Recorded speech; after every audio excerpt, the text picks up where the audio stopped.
پاسداران انقلاب نے کہا کہ آپریشن وعدہ صادق سوم میں اسرائیل کی فوجی تنصیبات کو نشانہ بنایا جا رہا ہے، جن میں اسرائیلی فوج کے اڈے اور ہتھیار بنانے والی اسرائیلی تنصیبات شامل ہیں۔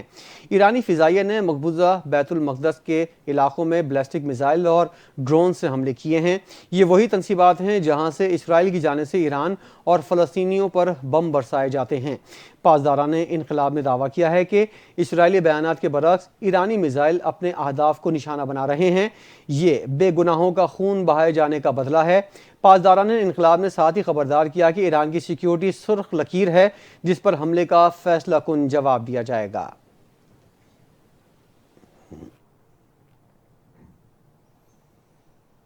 ایران نے اسرائیل کی مدد کرنے والے ممالک کو سخت وارننگ دے دی۔ اگر کوئی بھی ملک اسرائیل کی فوجی مدد کرتا ہے تو ایران اپنے حملوں میں شدت لے آئے گا۔ سینئر ایرانی عہدیدار نے کہا کہ اسرائیل کی پشت پناہی کرنے والا کوئی بھی ملک اپنے علاقائی فوجی اڈوں کو ایران کے جوہری جوابی حملوں کا ہدف بنتے دیکھے گا۔ عہدیدار کے مطابق ایران کی سیکیورٹی اور خود مختاری اس کی سرخ لکیر ہے اور کسی بیرونی مداخلت کی صورت میں ایران کی کارروائیاں مزید وسعت اختیار کریں گی۔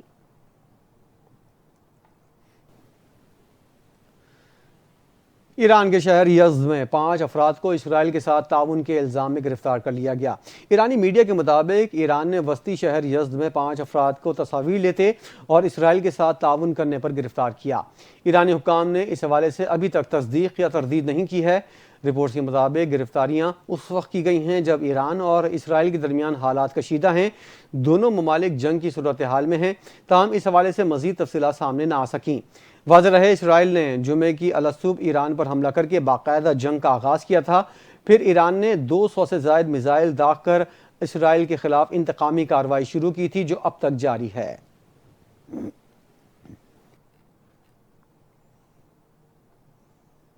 پاکستان تحریک انصاف کے رہنما اسد قیصر نے کہا ہے کہ اسلامی امہ کی خاموشی معنی خیز ہے۔ اسرائیل کا دوسرا نشانہ پاکستان ہو سکتا ہے۔ قومی اسمبلی کے اجلاس کے دوران اظہار خیال کرتے ہوئے اسد قیصر نے کہا کہ ہم ایرانی بھائیوں کے ساتھ ہیں، ایران کا مکمل ساتھ دینا ہمارا اخلاقی فرض ہے، پاکستانی حکومت کی ذمہ داری ہے کہ وہ اپنا کردار ادا کرے۔ اسد قیصر کا کہنا تھا کہ پارلیمنٹ نے ابھینندن کی واپسی کا فیصلہ کیا تھا، ابھینندن کی واپسی کا فیصلہ حکومت نے نہیں کیا تھا۔ ان کا کہنا تھا کہ پاک بھارت تنازع میں آپ کا لیڈر نواز شریف کہاں تھا، اس نے کوئی مذمت نہیں کی۔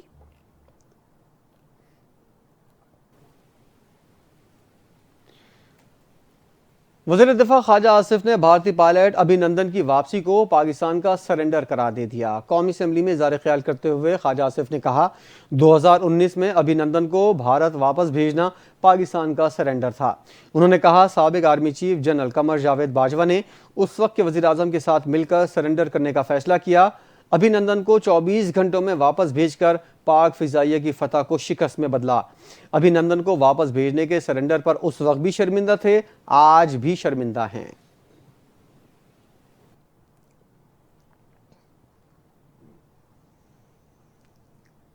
وفاقی وزیر اطلاعات و نشریات عطا اللہ تارڑ نے کہا ہے کہ ہم نے زمیندار پر بوجھ نہیں ڈالا، کوئی ٹیکس نہیں لگنے دیا۔ قومی اسمبلی اجلاس سے خطاب میں عطا اللہ تارڑ نے کہا کہ ٹیکس دینے والوں کا پاکستان کے معاشی ٹیک آف میں کردار یاد رکھا جائے گا۔ انہوں نے کہا کہ ایران پاکستان پروگرام صوبوں کے بغیر ممکن نہیں۔ انہوں نے پی ٹی آئی پر تنقید کی اور کہا کہ ان لوگوں نے بیرون ملک مقیم پاکستانیوں کو ترسیلات زر بھیجنے سے منع کیا۔ انہوں نے جتنا کہا پاکستانیوں نے اتنا ہی زیادہ ترسیلات زر بھیجیں۔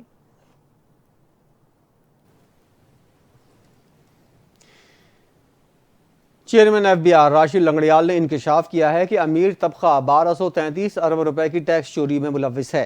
سینٹ کمیٹی برائے خزانہ کو چیئرمین ایف بی آر نے بتایا ہے کہ ملک کی 5% آبادی دولت مند ہے جن پر 1700 ارب کا ٹیکس بنتا ہے اور یہ صرف 499 ارب روپے ٹیکس دیتے ہیں۔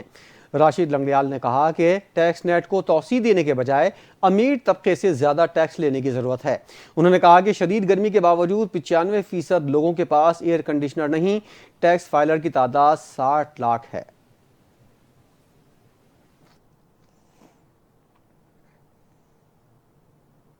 وزیر اعلیٰ سندھ مراد علی شاہ نے کہا ہے کہ اگر سولر پینلز پر 18% ٹیکس عائد کیا گیا تو پیپلز پارٹی بجٹ کو سپورٹ نہیں کرے گی۔ سولر پینلز پر ٹیکس کے خلاف ہیں، یہ تمام منصوبے درست نہیں ہوئے تو پیپلز پارٹی وفاقی بجٹ کی حمایت نہیں کرے گی۔ پریس کانفرنس سے خطاب کرتے ہوئے وزیر اعلیٰ سندھ کا کہنا تھا کہ سندھ کو وفاق کے ذریعے نہیں چلایا جا سکتا، ہم وفاق میں اتحادی نہیں ہیں، ہم نون لیگ کو نہیں وفاقی حکومت کو سپورٹ کر رہے ہیں۔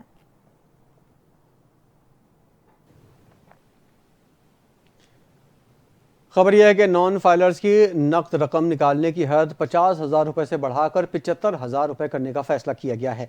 نئے مالی سال کی وفاقی بجٹ کے تحت نئی حد سے زیادہ رقم نکلوانے پر 800 روپے کا ٹیکس لاگو ہوگا، جبکہ اس سے پہلے 600 روپے کاٹے جاتے تھے۔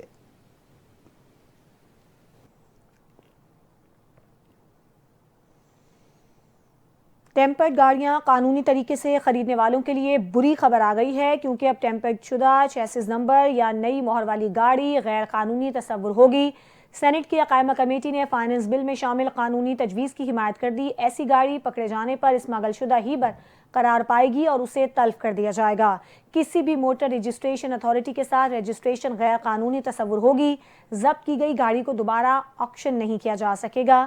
قائمہ کمیٹی نے سفارش کی کہ گاڑی ضبط کر کے اسے اگلے 30 دن میں تلف کر دیا جائے۔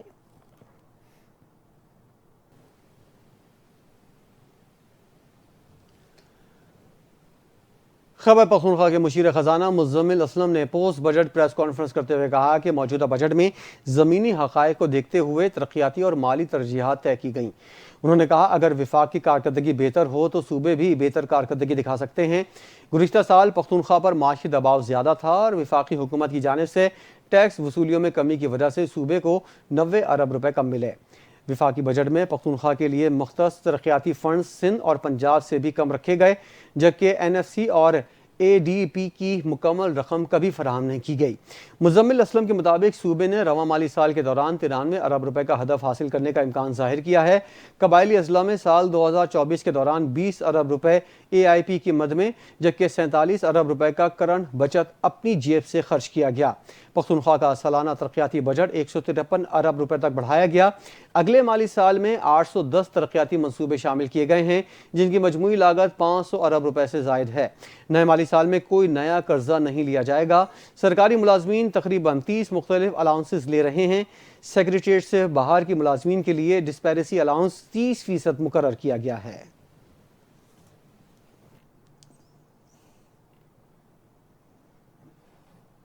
مریم نواز نے انٹرنیشنل بلڈ ڈونر ڈے کے موقع پر اپنے پیغام میں جان بچانے کے لیے رضاکارانہ بلڈ ڈونیشن کرنے والوں کو خراج تحسین پیش کیا اور نوجوانوں کو بلڈ ڈونیشن کے کار خیر میں حصہ لینے کی اپیل کی۔ انہوں نے کہا کہ رضاکارانہ طور پر بلڈ ڈونیشن کرنے والے کسی ایک فرد یا خاندان نہیں بلکہ پورے معاشرے کے محسن ہیں۔ خون کا ہر قطرہ قیمتی ہے جو کسی ضرورت مند کے لیے زندگی کا پیغام بن سکتا ہے۔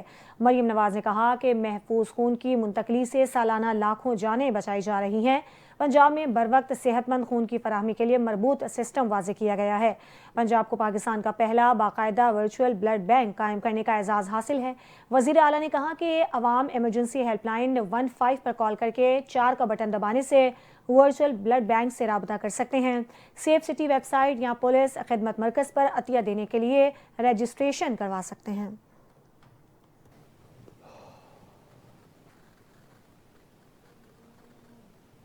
پولیو کی جانچ کے لیے ملک بھر سے مئی میں جمع کیے گئے 116 ماحولیاتی نمونوں میں سے 47 میں پولیو وائرس کی تصدیق ہوئی ہے۔ پولیو وائرس 34 اضلاع کے ماحولیاتی نمونوں میں پایا گیا۔ سندھ کے 14 اضلاع میں پولیو وائرس کی تصدیق ہوئی، پختونخوا کے 8، بلوچستان کے 6، پنجاب کے 4 اضلاع میں وائرس کی تصدیق ہوئی۔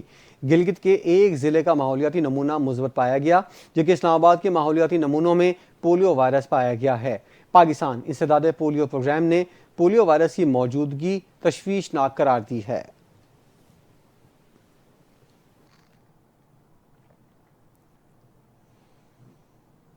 Chief justice Lahore high court کا بڑا فیصلہ۔ Chief justice Lahore high court justice Ms Aliya Neelam نے نظر بندی کی قانونی سیکشن 3 کی معطلی کے خلاف دائر درخواست پر نیا لارجر بینچ تشکیل دے دیا ہے۔ 5 رکنی لارجر بینچ 19 جون کو کیس کی سماعت کرے گا۔ لارجر بینچ کی سربراہی خود چیف جسٹس میں عالیہ نیلم کریں گی، جبکہ بینچ میں جسٹس چودھری اقبال، جسٹس شہرام سرور چودھری، جسٹس فاروق حیدر اور جسٹس امجد رفیق بھی شامل ہوں گے۔ اس سے پہلے لاہور ہائی کورٹ کے سنگل بینچ نے نظر بندی کی قانون سیکشن 3 کو معطل کیا تھا، جسے پنجاب حکومت نے چیلنج کر رکھا ہے۔ عدالت نے تمام فریقین کے وکلاء کو آئندہ سماعت پر دلائل کے لیے طلب کر لیا۔ یہ کیس بنیادی حقوق اور حکومتی اختیارات کے درمیان توازن کے حوالے سے ایک اہم قانونی پیش رفت تصور کیا جا رہا ہے۔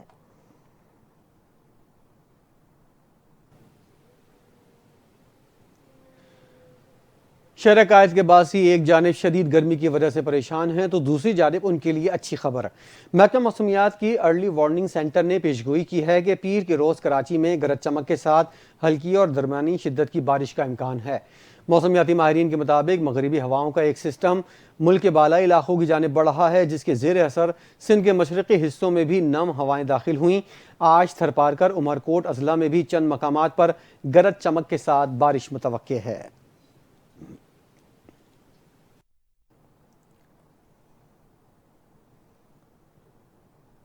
کرکٹ کی دنیا میں بھارت کو ایک اور ذلت کا سامنا کرنا پڑا۔ انٹرنیشنل کرکٹ کونسل نے بھارتی کرکٹ بورڈ کی جانب سے ورلڈ ٹیسٹ چیمپئن شپ فائنل کی میزبانی کی درخواست مسترد کر دی ہے۔ آئی سی سی نے اگلے 3 ٹیسٹ چیمپئن شپ کی میزبانی انگلینڈ کو دینے کا فیصلہ کیا ہے۔ یہ فیصلہ آئی سی سی کے آئندہ ماہ سنگاپور میں ہونے والے سالانہ اجلاس میں باضابطہ طور پر منظور کیا جائے گا۔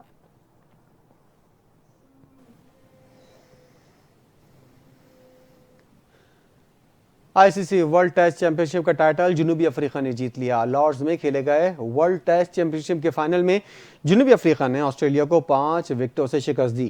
جنوبی افریقہ نے 282 رنز کا ہدف 5 وکٹوں کے نقصان پر پورا کیا۔ ایڈن مارکرم نے دوسری اننگز میں فائٹنگ سینچری بنا کر 136 رنز کی میچ وننگ اننگ کھیلی۔ کپتان ٹمبا بابونا نے 66، ویان ملڈر نے 27 رنز بنا کر نمایاں رہے۔ یہ جنوبی افریقہ کا آئی سی سی کا دوسرا ٹائٹل ہے۔ اس سے پہلے جنوبی افریقہ نے 1998 میں آئی سی سی چیمپئنز ٹرافی جیتی تھی۔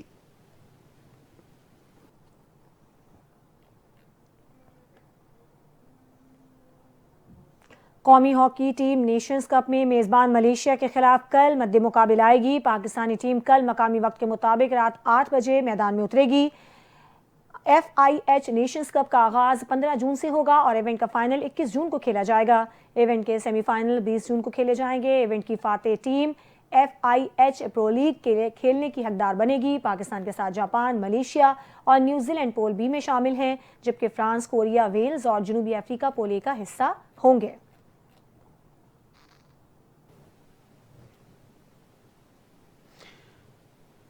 ماڈل تھانہ سمبڑیال پولیس کی بڑی کامیابی، پیشہ ورانہ مہارت، جدید ٹیکنالوجی اور بروقت کارروائی کے ذریعے گزشتہ روز تھانہ سمبڑیال کے علاقے کودڑا سے اغوا ہونے والی 6 سالہ کمسن بچی طیبہ کو ضلع وہاڑی سے بحفاظت بازیاب کرا لیا گیا۔ ملزمان بھی گرفتار کیے گئے ہیں۔ دیکھتے ہیں اسی بارے میں محمد عرفان میو کی رپورٹ۔ جی ماڈل تھانہ سمبڑیال پولیس کی بڑی کارروائی۔ تفصیلات کے مطابق گزشتہ روز گاؤں کوٹ دڑا کے رہائشی مینرکش غلام قادر نے تھانہ سمبڑیال میں رپورٹ درج کرائی کہ اس کی بیٹی طیبہ کو محلہ میں کرائے پر رہائشی پذیر جوڑا گوا کر کے نامعلوم جگہ پر لے گیا ہے۔ اب پولیس نے مقدمہ درج کر کے فوری کارروائی کا آغاز کیا۔ ملزمان کو قانون کے کٹہرے میں لایا جائے۔ ایس ایچ او تھانہ سمبڑیال انسپکٹر ارشاد کی سربراہی میں پولیس ٹیم نے پیشہ ورانہ مہارت اور ٹیکنیکل ٹریسنگ کے ذریعے ملزمان کا سراغ لگایا اور بالآخر بچی کو ضلع وہاڑی سے بحفاظت بازیاب کر لیا گیا ہے۔ ڈی پی او سیالکوٹ فیصل شہزاد نے پولیس کے ٹیم کی فوری جرات مندانہ کامیابی کارروائی پر انہیں شاباش دیتے ہوئے کہا کہ بچوں کا تحفظ ہماری اولین ترجیح ہے اور اس حوالے سے کسی قسم کی کوتاہی ہرگز برداشت نہیں کی جائے گی۔ کیمرامین ٹیم کے ساتھ محمد عرفان، NTN نیوز، جی ماڈل تھانہ۔ اسی کے ساتھ بلیٹن سے فی الحال اتنا ہی۔ مزید خبروں اور اپڈیٹس کے لیے آپ دیکھتے رہیے NTN نیوز۔